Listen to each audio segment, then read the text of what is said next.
as well as the co-founder of Kingdom Story Company. He's a frequent guest here on Kingdom Builder, and I'm pleased to welcome him back to talk about another brand new film. And it's my buddy Andy Erwin. Andy, how are you doing today, man? Jay, it's always good to be with you, bud. It's been I kind of gotten spoiled this year. We got to talk a lot. It's been a busy year. Yeah, I think this is either the third or fourth time. I know we've talked about Ordinary Angels, Unsung Heroes, and just last month we talked about White Bird, another great movie. But this time we're talking about the one that kind of closes out 2024. And this is a great film. I had been hearing about Yeah. this film for a long time. I'm also friends with your partner, Kevin Downs. And, Kevin had taken pictures of the production of this new film. It's called The Greatest Christmas Pageant Ever. Finally hitting theaters. My wife and I, along with our kids, got a chance to sit down and watch this, and it's such a great movie. It's very funny, but it's very serious, and it's got Yeah. a lot of stuff to unpack. And so I guess the first question is, tell us about this brand new film that you guys have in theaters this weekend. Yeah, the best Christmas pageant ever. It's just one of those ones where it has the DNA of a Christmas classic. Like when Dallas Jenkins, the creator of The Chosen, brought us the idea of the film that he wanted to do, based on a beloved Christmas novel that's been around since the 1970s. And so it's been part of a lot of people's Christmas tradition. It has been that way at their house for 20 years. He and Amanda, his wife, Amanda brought it home from Pottery Barn one day. And she had picked it up as a last minute purchase in line at the store on the way out, brought it home, and they read it. And they always teased that Dallas couldn't read it without breaking down and crying. So he just said, "This has to be a movie. I have to do the movie this." So they read it every year, and he kept chasing the rights. He chased the rights for a decade and a half, and he finally got the rights to it, and he brought it to us and said, "I want to do a Christmas classic version of this story, and but in the realm of like It's a Wonderful Life or Christmas Story or Elf, one of those ones you want to watch every year." And wanted Exactly. to bring it to life. Yeah, and so it was kind of cool to see him kind of fight for it, and it turned into something magic, and it's an amazing story to see come to life. Indeed, it was. And, this film, as you mentioned, it's helmed by Dallas Jenkins. Of course, he's the son of famed author Jerry Jenkins, the Left Behind fame, and, creator of the Chosen series. And this is actually the second film that he's done that has to do with the church place. So the other being 2017's Resurrection of Gavin Stone. And you and your brother and your partner Kevin Downs, who I've talked to a lot as well, have worked with a lot of amazing directors over the years. Richard Ramsey, and Joel Smallbone, John Gunn, Mark Forster, just to name a few. What was it like working with Dallas on this film? Yeah. Having seen his past work with like The Chosen and other stuff he's done. I mean, Dallas is a savant. Like, he's a storyteller. I love the way that he kind of breaks down stories. He just has such a mixture of humor and style and heart, and then getting to something unexpected but super meaningful. And so I've been a fan of The Chosen from the beginning. I was a bit of a late adopter. I came into it like midway through season one and just caught me way off guard. And I've been an Uber fan since. So to kind of be on set with him, the exciting thing for those of us that are in this faith kind of film thing is we've all worked in proximity, but the chance to collaborate together and for us as producers to fight for Dallas's vision. He brought it to us and he's like, "I want this to feel like, a classic Norman Rockwell kind of Christmas card kind of came to life. Those Christmas memories that you have, the nostalgic version of that, of as a kid." And so watching him just be so specific and spot on with what he wanted to create really amazed me, and I think he stuck the landing. I think this is one that audiences, when they see it. In fact, I showed it. The toughest critics I have in my world are my kids because, Mm. they've been around it so much. They grew up around it. And so they're a tough sell. But I showed an early cut of the film to my wife and daughters. And my youngest, Penny, who was 7 at the time, she watched it. And I look over, I was like, "What do you think, sweetheart?" And she's got tears streaming down her face. And she's like, Mm. "Dad, I'm crying. I've never cried at a movie before. This is my first movie cry." And she's like, "This is the best thing you've ever directed." And I was like, "Sweetheart, I didn't direct it. Dallas Jenkins did, but I'll pass along the compliment." So it was kind of fun just to kind of see it come to life, and the whole family just really love it.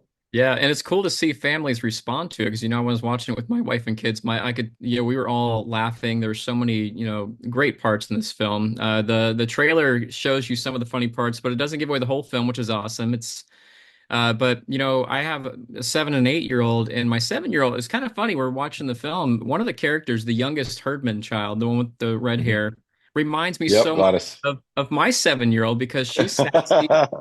Yep, She's missing her two front teeth, love and it. she's very bossy and very loud. So I'm like, Addison, that kind of reminds me of you. And we all laughed, and of course That's everybody funny. saw it except for her. So it was a great one to sit down. I imagine that putting this film together just looked like so much fun. And you have a great cast here, along with the crew. You've got Judy Greer, she's an amazing actress, and Yeah. you got an amazing younger group of actors and actresses for this film. What was it like working with the actors and actresses on this one? Are there any funny or touching memories, that you can tell us from behind the scenes of this one? Yeah, it was special. The amazing cast, like you said. I mean, Judy Greer, comedian Pete Holmes, and then Lauren Graham that I personally love from Parenthood, and a lot of people love from Girls. Like she's a legend as the narrator for the film.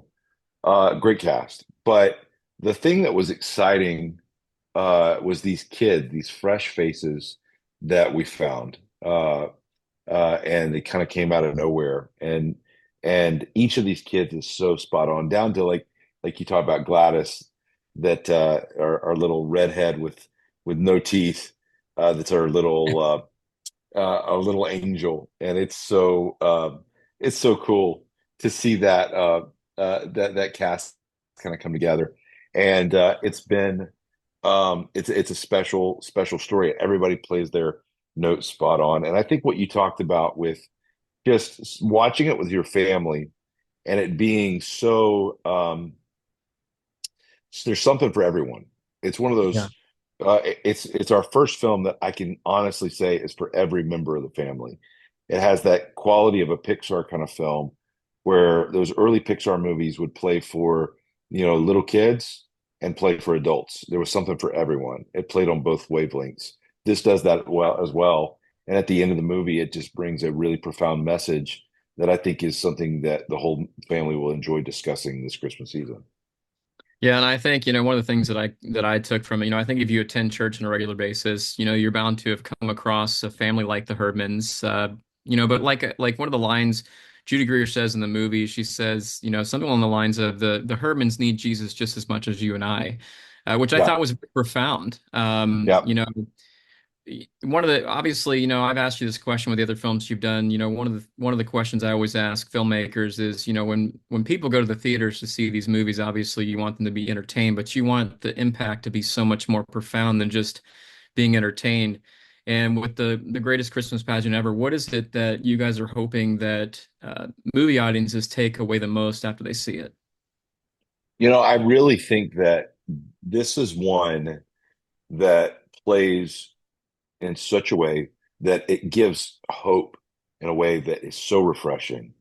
I think it gives that hopeful experience, especially in a day and age where there's so much fear that perpetuates everyone. There's so much dividedness. I think this is one that reminds people of the true meaning of Christmas in a really unexpected way through an Mm. unexpected source. I mean, like you said, these Herdman kids that everybody thought were going to absolutely ruin Christmas, reintroduce the entire community to the meaning of Christmas.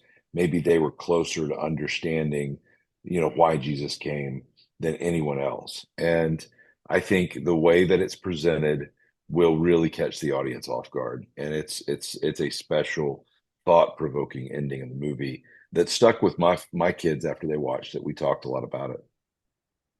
Yeah, it's the same here. My wife and kids were the same way. We talked about the movie afterwards, and not only was it, it was really fun to watch, but just what we took from it. And I'm really hoping and praying that that's the same thing that audiences take away from this. And I know as a filmmaker, that's always your goal is that, you want somebody to take away something profound from this. And I'm excited about this movie, man. It's a great film, and That's awesome.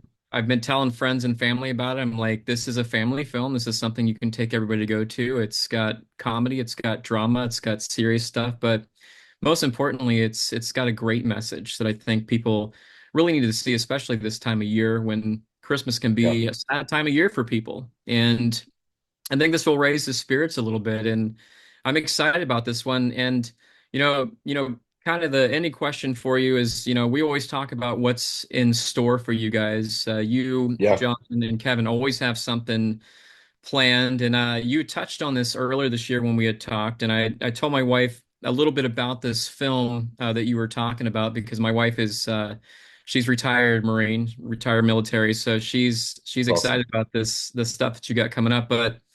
Uh, Talk about 2025. What can we expect from the Erwin brothers and Kingdom Story Company next? Yeah, Kingdom, it's really exciting. Like we've got a lot of amazing things coming out. We've got, a film coming out in February that Zachary Levi is in called The Unbreakable Boy that I'm really proud of, that John Gunn that did Ordinary Angels directed. For me, I've got a couple of projects. One that I can't talk about that I'm directing with Brent McCorkle from Jesus Revolution that will go into production in the spring. It's amazing. It's exciting. I'm thrilled about this, but we haven't announced it yet. But that's coming soon. The one that you're talking about that I'm excited about is Fearless. So I appreciate your wife's service. I think she's a hero. As a grandson of a Medal of Honor recipient, like military is a big deal for me, and so it's something that we were raised that is the highest calling a person can have is to fight for our freedom, Yeah. to serve us with putting their lives in harm's way, and so there's a book that's my favorite book on the planet. It's called Fearless, written by author Eric Blem, that just created a work of art about a Navy SEAL named Adam Brown and his battle from addiction with drugs, found faith, found his relationship with the Lord, was fighting to stay sober, and decided that the only way to do that was to serve something bigger than himself. And he chose uh, to go try to get into Buds, and made it all the way up to SEAL Team 6. And his journey, and he died a hero's death in Afghanistan, but his journey is the most profound Braveheart kind of redemption death I've ever read, and had me in tears when I read the book. So we're developing that. The script is written. That one will be possibly the most important film I ever direct. So excited to bring that one to life.